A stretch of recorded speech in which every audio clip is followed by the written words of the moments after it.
इंदिरा गांधी राष्ट्रीय मुक्त विद्यापीठाच्या कुलगुरू प्राध्यापक उमा कांजीलाल यांनी आज मुंबई येथील प्रादेशिक केंद्राला महत्त्वपूर्ण भेट दिली। यावेळी विद्यापीठाच्या शैक्षणिक उपक्रमांचा, प्रशासकीय कार्यपद्धतींचा आणि विद्यार्थी सुविधांचा सर्वसमावेश आढावा घेण्यात आला।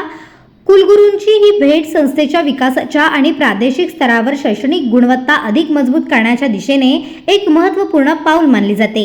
या भेटीदरम्यान कुलगुरूंनी प्रादेशिक केंद्राचे अधिकारी आणि कर्मचारी यांच्याशी भेट घेऊन विविध शैक्षणिक कार्यक्रमांच्या प्रगतीवर चर्चा केली। त्यांनी विशेषतः दूरस्थ शिक्षण प्रणाली अधिक प्रभावी करण्याची आणि डिजिटल माध्यमांच्या वापराला प्रोत्साहन देण्याची गरज अधोरेखित केली।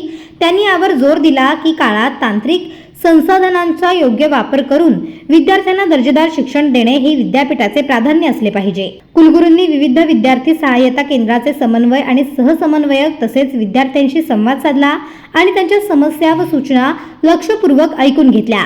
विद्यार्थ्यांनी अभ्यास साहित्याची वेळेवर उपलब्धता, ऑनलाईन वर्गाची गुणवत्ता आणि परीक्षा पद्धतीतील सुधारणा यांसारखे मुद्दे उपस्थित केले। या सर्व समस्यांचे निराकरण करण्यासाठी लवकरच आवश्यक कारवाई केली जाईल असे आश्वासन कुलगुरूंनी दिले।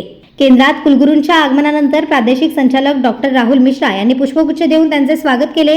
त्यानंतर एका सभागृहात बैठकीत कुलगुरूंना केंद्राची प्रगती, शैक्षणिक आणि आर्थिक स्थिती याबद्दल माहिती देण्यात आली। केंद्रातील सहाय्यक प्रादेशिक संचालक डॉक्टर पी.बी. नंबूथ्रीपाद यांनी कुलगुरूंना केंद्राच्या चालू असलेल्या उपक्रमांची माहिती दिली। केंद्राचे सहाय्यक कर्मचारी श्री संजय कुमार आणि शशांक त्रिपाठी यांनी विभागीय कर्मचारी यांनी ही भेट यशस्वी करण्यात महत्त्वाची भूमिका बजावली। पनवेल, नवी मुंबई आणि रायगड जिल्ह्यातील ताज्या बातम्या आणि नवीन घडामोडी पाहण्यासाठी सबस्क्राइब करा कोकण संध्या न्यूज चॅनल।